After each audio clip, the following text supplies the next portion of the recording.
Bueno, bendito Señor, esta noche queremos darte gracias porque tú eres el que nos guarda, nos sustenta, nos protege y nos das fuerzas.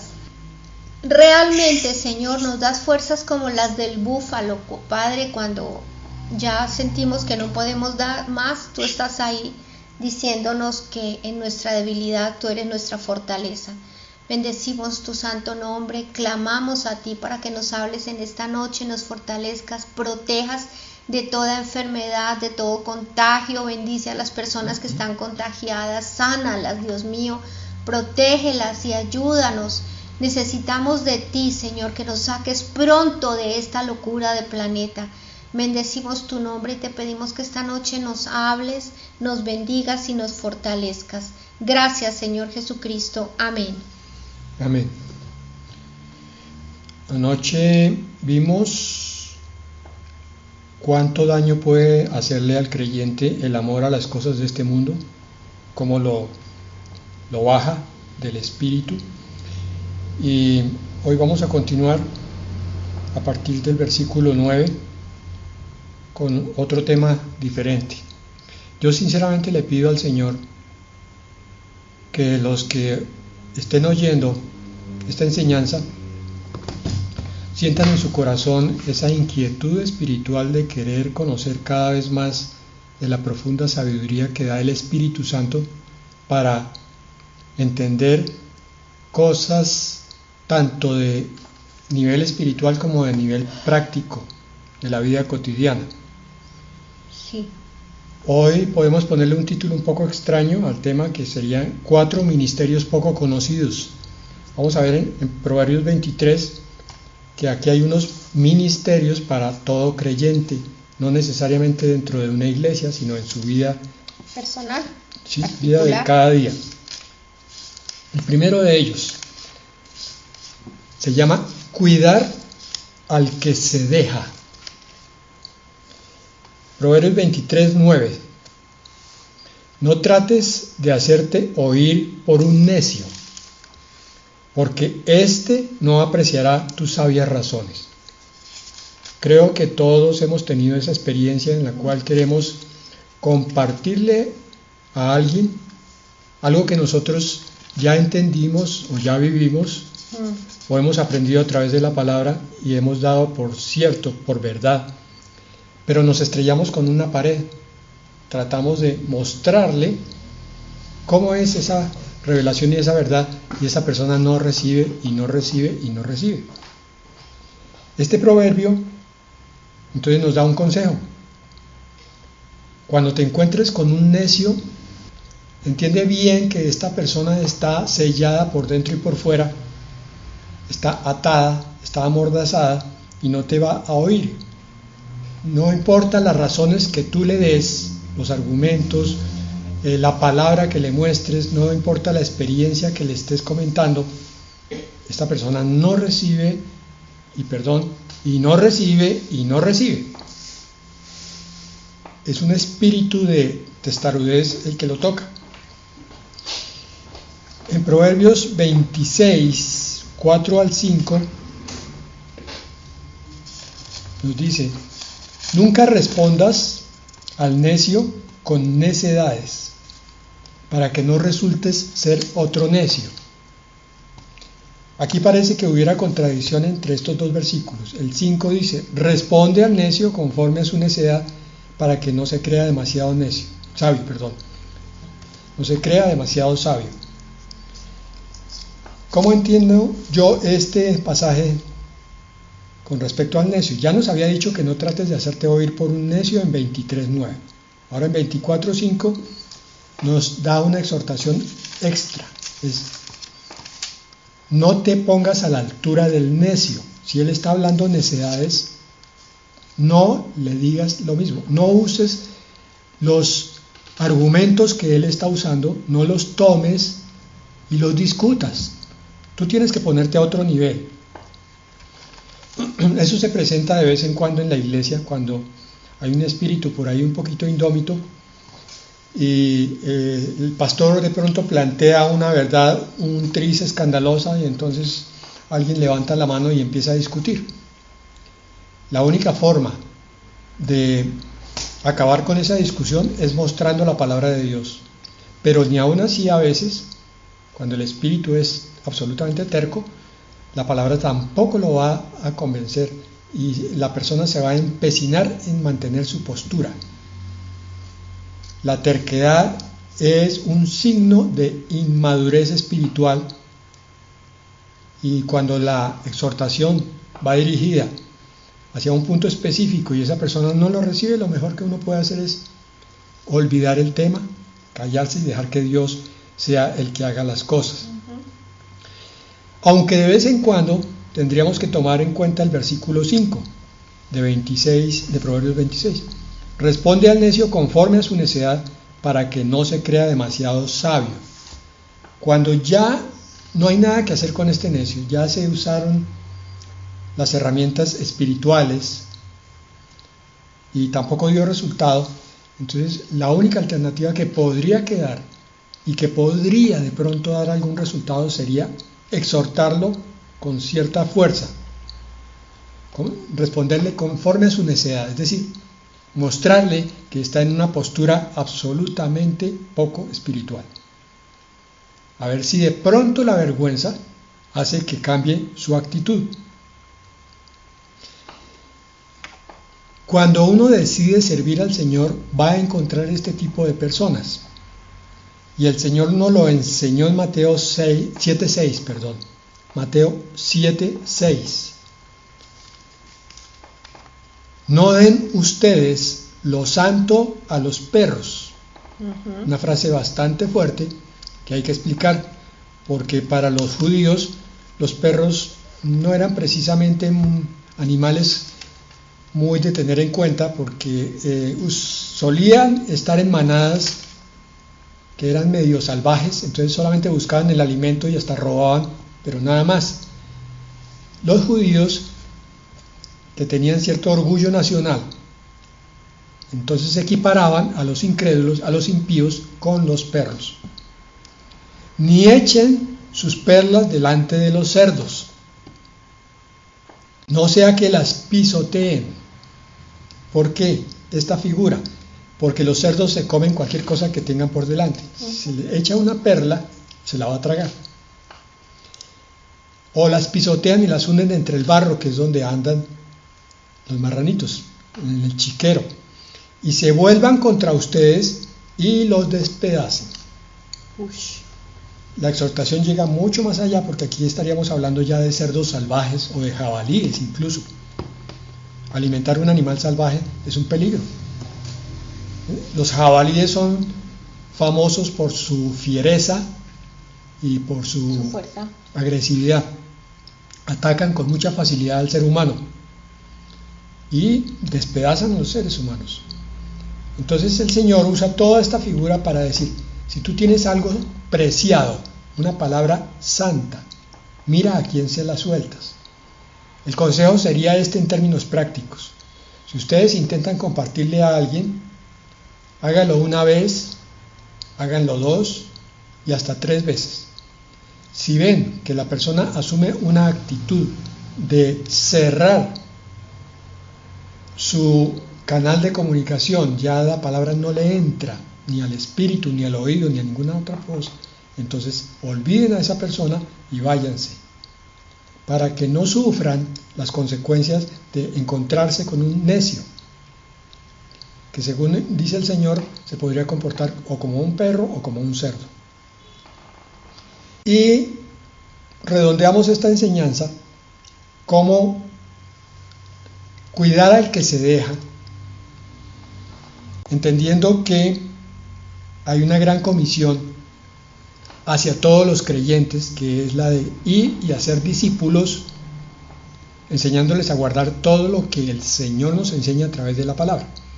Pero eso también tiene su momento oportuno. En Eclesiastés 3:1 al 3:8 nos muestra un pasaje que es muy útil cuando el creyente quiere obrar en sabiduría y con oportunidad. La sabiduría, ustedes ya han visto, es algo que se desarrolla con el uso y con el estudio y con la comunión. Yo no puedo querer ser sabio simplemente porque oí una predicación. Tengo que ir a ponerla en práctica y entonces entenderé que hay momentos en los cuales yo debo hacer ciertas cosas y momentos en los cuales no debo hacerlo. Eso es lo que nos dice Eclesiastés 3:1. Todo tiene su tiempo y todo lo que se quiere debajo del cielo tiene su hora. Hay un tiempo prefijado. Y viene una lista entonces de situaciones que debemos considerar. Tiempo de nacer y tiempo de morir. Es apenas obvio. Pero este tiempo de plantar y tiempo de arrancar lo plantado podemos utilizarlo en forma muy práctica. Así como el granjero, el campesino, siembra las matas en el momento que corresponde, no antes, no después, también va a ese sembradío y recoge la cosecha en el momento que corresponde, no antes y no después. Entonces, si yo quiero recoger frutos, tengo que mirar cuál es el tiempo de plantar, cuál es el tiempo de sembrarle una bendición, sembrarle una semilla de palabra, sembrarle un consejo, sembrarle una guianza a las personas. Porque resulta que a veces las personas no están dispuestas a recibir la semilla en este momento, pero sí más adelante. Entonces yo tengo que tener la paciencia para insistir en el momento oportuno. Y aquí espiritualmente también hay un tiempo que puede ser más corto o más largo en cuanto a la producción de ese fruto. Algunas personas son como una semilla rápida que da fruto rápido, otras son más lentas. Unos porque no tienen las capacidades para ser veloces, entonces son de un crecimiento bastante lento. Pero otros deciden ser lentos, se especializan en lentitud. No les interesa crecer rápidamente, no les interesa mostrar la gloria del Señor en sus propias vidas. Entonces escogen siempre el camino largo, el trecho complicado, y le están dando vueltas a las verdades de Dios y no las toman en serio. Pero a aquellos que son como terreno ávido, plantas que crecen rápidamente, entonces yo puedo desear o anhelar recoger el fruto en ellos mucho antes, ver cómo esa persona crece, cómo su espíritu se agranda, cómo su sabiduría se multiplica, cómo la gloria del Señor viene a tocar esa vida que decidió ser un buen instrumento para Dios y dejarse bendecir por el poder y por la sabiduría de Dios. Eclesiastés 3:3, tiempo de matar y tiempo de curar. Obviamente matar en buen sentido, la palabra no aquí no nos está invitando a cometer homicidio, sino a matar ciertas cosas que no deben estar en ciertas personas, como morir a eso. O incluso usar la palabra como espada de doble filo, que va a matar algo en la persona que recibe. También eso es válido para mí. Yo tengo que estar siempre dispuesto a que lo que no es del Señor muera rápidamente y sea crucificado, para que entonces venga la sanidad, tiempo de curar sobre mi vida, tiempo de destruir y tiempo de edificar. Algunos creen que con solamente poner un púlpito, unas sillas y listo, con eso ya se tiene iglesia. Muchas veces las iglesias son de crecimiento lento, porque hay que sembrar la semilla en uno para que dé fruto y ese a su vez traiga a otras personas. Así en las iglesias cristianas algunos creyentes se confunden y piensan que el evangelismo le corresponde solo al pastor y es el que tiene que traer las ovejitas nuevas. No, esa es una función de todos y cada uno. Si yo quiero hacer crecer mi congregación, es mi obligación, como oveja que lleva un mes, un año, 10 años, compartir el evangelio a otros. Pero obviamente para eso tengo que dar buen testimonio, porque yo puedo invitar a 3 vecinos, pero si me ven haciendo disparates con mi vida espiritual, pues no los voy a convencer, entonces nunca van a venir. 4. Tiempo de llorar, tiempo de reír, tiempo de endechar, tiempo de bailar. 5. Tiempo de esparcir piedras y tiempo de juntar piedras, tiempo de abrazar y tiempo de abstenerse de abrazar. Un ejemplo para esto podría ser el del padre o la madre que está disciplinando a un hijo y que no debiera, después de la disciplina, deshacerse en meloserías con ese niñito necio. Porque el niño debe sentir la disciplina, debe sentir que de alguna manera le falló al papá o a la mamá. Por tanto, el padre que exhorta, que disciplina, que hasta castiga a un hijo, pero después lo está consintiendo con otras cosas porque se siente culpable por lo que lo castigó, es un padre que se está desautorizando a sí mismo. Es un padre que va a colectar más adelante el irrespeto de ese hijo, porque el hijo sabe que el regaño no tiene ninguna continuidad, que lo que está hablando es algo que no se sostiene, no se mantiene. 3.6. Tiempo de buscar y tiempo de perder, tiempo de guardar y tiempo de desechar. Hay un libro que es famoso que yo cito con frecuencia, que se llama Pásame otro ladrillo. Yo no lo leí completo, pero sí recuerdo un apartado donde el autor decía que nosotros somos como ladrillos en una pared con la cual el Señor está construyendo una casa, en este caso un templo. Muchas veces, antes de empezar a usarnos, estamos apilados atrás de toda la construcción donde no se ve nada, no parece que esté ocurriendo nada, estamos quietos, como ladrillos apilados. Y en esos momentos nos preguntamos, Señor, ¿y qué estoy haciendo yo aquí? ¿Y qué estás haciendo tú conmigo, Señor? Yo no veo nada. Pero de pronto el arquitecto llega, o el constructor llega y coge unos cuantos ladrillos y se va a aumentar el tamaño de la pared que está construyendo. Pero vuelve y se queda quieto el ladrillo durante otro tiempo, hasta que ya está el templo construido y entonces se llena de fieles creyentes. El ladrillo finalmente entiende el propósito por el cual pasó por momentos de actividad y momentos de quietud. Ambos momentos son de bendición, escribía este autor.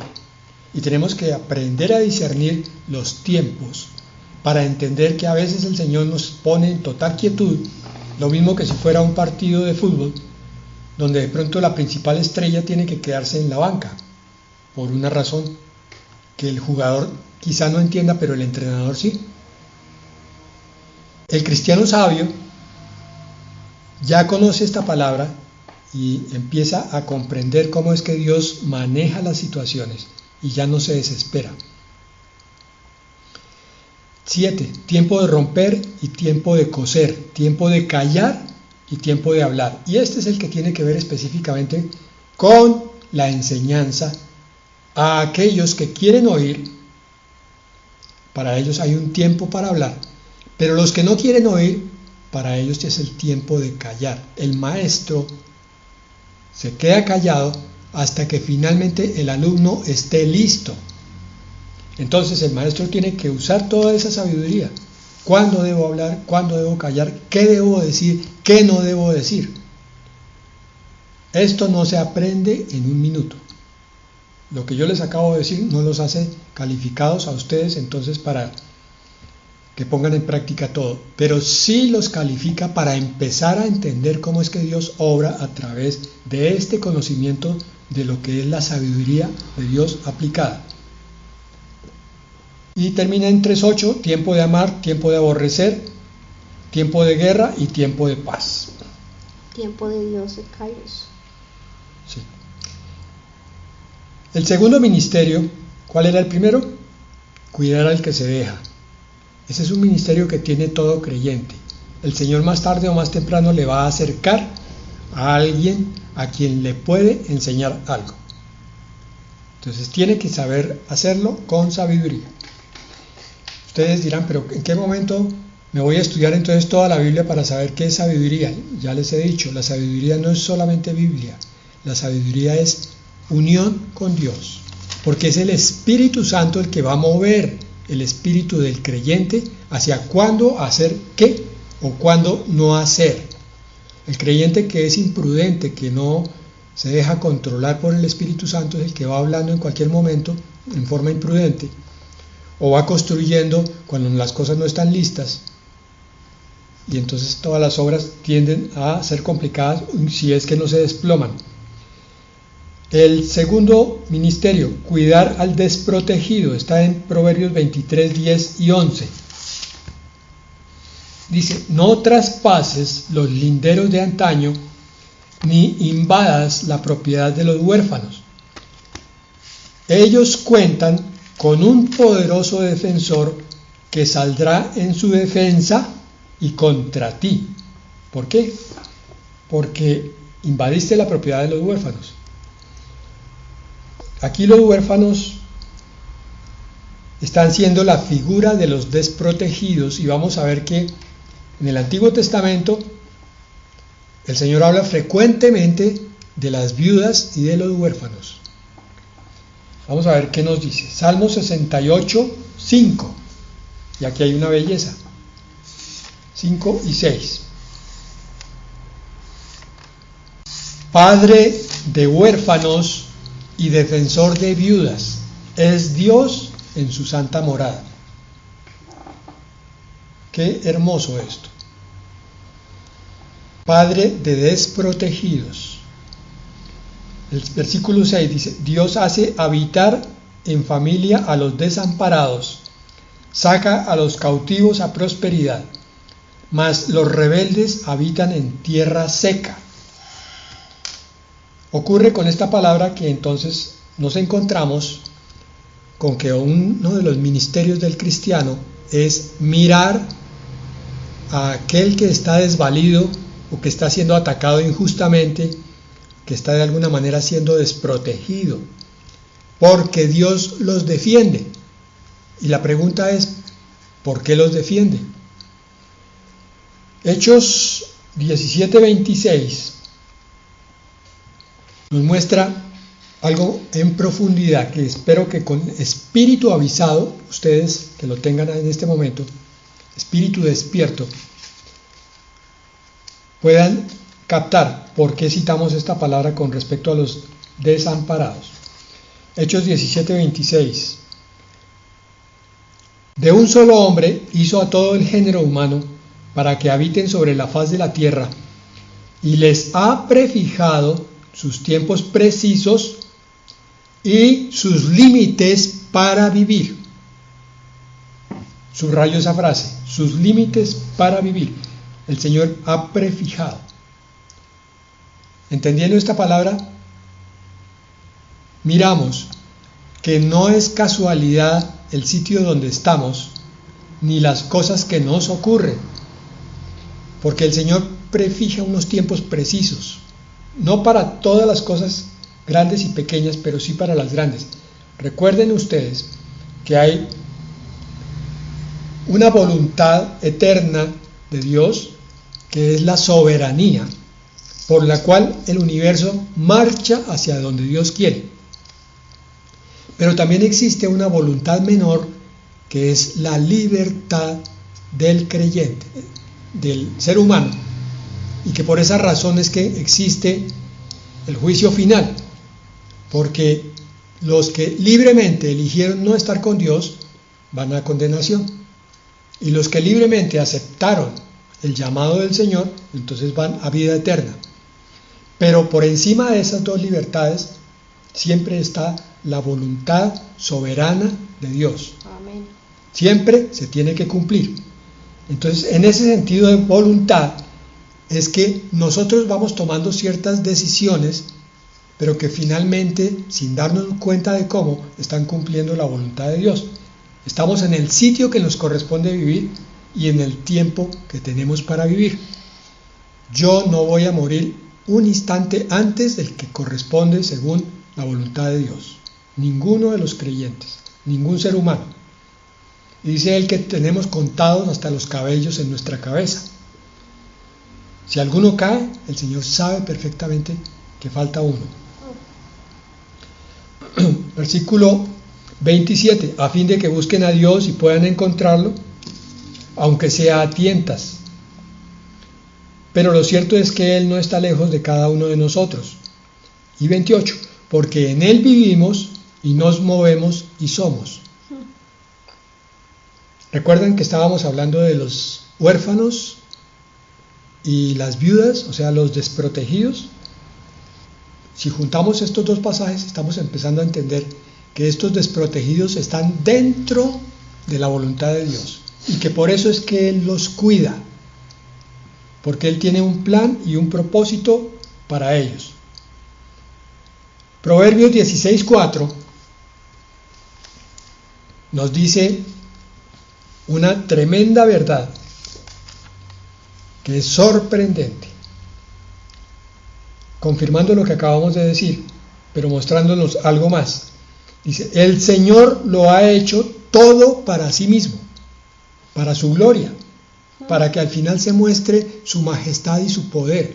Y entonces todo el mundo caiga de rodillas, dándole gracias por su gracia, por su misericordia, por el haber llevado a unos a salvación. Hasta el impío está hecho para el día fatal, dice en la Reina Valera contemporánea. El día malo, dice en la Reina Valera del 60. Hasta el impío está hecho. ¿Cómo así? Entonces el impío está predestinado. No, no está predestinado. Es conocido desde el principio. El Señor dice, el siguiente que voy a crear se va a llamar Arnulfo. Pero Arnulfo no va a creer en mí y va a ser un vicioso, un egoísta, un abusivo. Sin embargo, yo lo voy a crear, porque a través de Arnulfo voy a tocar las vidas de otros que van a llegar, ellos sí, de rodillas ante mi Hijo Jesucristo y lo van a aceptar, por causa de la maldad de Arnulfo. Más o menos lo que ocurrió con la crucifixión del Señor. Por causa de la maldad de Judas, se cumplió la voluntad para que el Señor fuera el Salvador de muchos. No es que el Señor haya hecho a Judas, sino que el diablo entró rápidamente en el corazón de Judas, porque Judas tenía un corazón pervertido desde el principio. Y entonces cumplió la voluntad de Satanás. Sin darse cuenta, detrás de todo eso estaba la voluntad de Dios cumpliéndose. Y el pasaje que he citado frecuentemente en los últimos tiempos, que es la parábola del rico y Lázaro, nos confirma esto que estábamos diciendo. Lucas 16:25.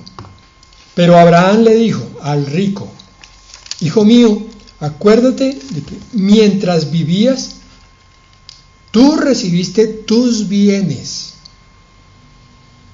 ¿Están mirando con discernimiento del Espíritu? Y continúa. Y Lázaro recibió sus males, dice en la Reina Valera contemporánea. Esta traducción explica mejor que cualquier otra qué es lo que pasa. Pero ahora él recibe consuelo y tú recibes tormentos. Dentro del plan de Dios, puede parecer un poco atrevido lo que voy a decir, pero el Señor conoce los corazones y entonces sabe que un rico Lázaro va a ser amante de las cosas del mundo, como veíamos ayer, y de las riquezas, y que por eso mismo va a permitir que su corazón camine hacia la maldad. Entonces, ¿qué hace? El Señor le permite al diablo que le dé las riquezas que son potestad del diablo. El Señor podría llegar a prohibirle al diablo que hiciera eso, pero no, lo permite porque a través del rico Lázaro va a llegar al cielo. Entonces, Lázaro recibió sus males, su pobreza, sus hambres, sus llagas, su soledad, su miseria. Pero esa miseria, esa pobreza tenía el propósito de que Lázaro viviera en el cielo. Que aceptara esa vida dura que le correspondía, porque Lázaro seguramente había entendido el contentamiento, había adquirido la sabiduría suficiente para comprender que la vida no es solamente apariencia, sino que detrás de cada cosa hay un motivo y una bendición escondida, que en lo duro de la vida, otra vez repito, en las llagas, en la soledad, en el hambre, en la miseria, la bendición era que tenía la puerta del cielo abierta desde el mismo momento en que había nacido aquí en la tierra. En cambio, el rico tenía la puerta del infierno abierta también desde el mismo momento que había nacido, porque las condiciones fueron ideales para que cada uno desarrollara su corazón. En Hechos 9, 15 y 16, un ejemplo más y terminamos con por qué debemos cuidar al desprotegido, al débil. Y el Señor le dijo, estaba hablando aquí de la conversión de Saulo, y le estaba hablando a Ananías, ve allá porque él, o sea Saulo, es para mí un instrumento escogido, él va a llevar mi nombre a las naciones, a los reyes y a los hijos de Israel. Y el versículo 16, yo le voy a mostrar todo lo que tiene que sufrir por causa de mi nombre.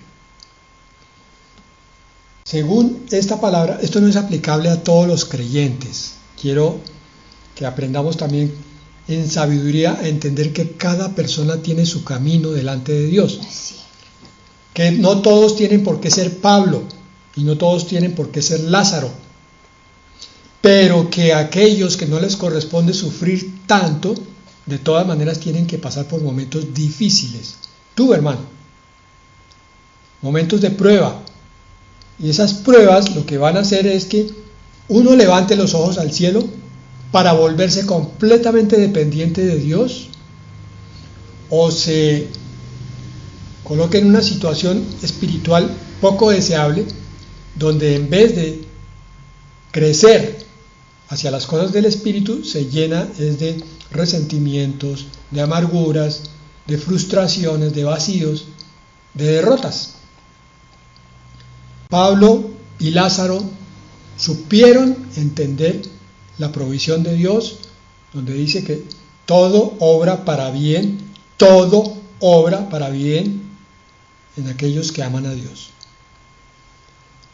Espero que tú seas, hermano y hermana, de los que pueden aceptar que el Señor ha venido a bendecir abundantemente después de momentos difíciles, que tú ya puedas dar testimonio de esas cosas, porque has vivido esos momentos difíciles sin entenderlos a veces, pero los has soportado y has sido valiente y has salido al otro lado. Y entonces el Señor viene con su recompensa. Bueno, vamos a dejar ahí por hoy. ¿Quieres orar, amor? Bueno, bendito Señor. Estamos anhelando que lo que tú nos enseñas quede en nuestro corazón. Amén. Que no sea menospreciado, Señor, que no se olvide cuando ya salgamos de acá, que entendamos que tú eres el Dios de tiempos, un Dios de tiempos, que nos das tiempos para probar, para ser aprobados por ti. Nos tienes paciencia, nos adviertes, nos dices una y otra vez. Ayúdanos a ser diligentes y a entender que debemos estar aquí solamente para obedecerte, para agradarte a ti y hacer tu perfecta voluntad. Ponemos a todos los miembros de este grupo del redil delante de tu presencia. Ayúdales en sus necesidades, en su salud y en todas aquellas cosas que solamente tú conoces, que podamos crecer cada día para ti y dedicar este tiempo para estudiar, para crecer y aprender. Gracias te damos en el nombre de nuestro Señor Jesucristo. Amén. Amén.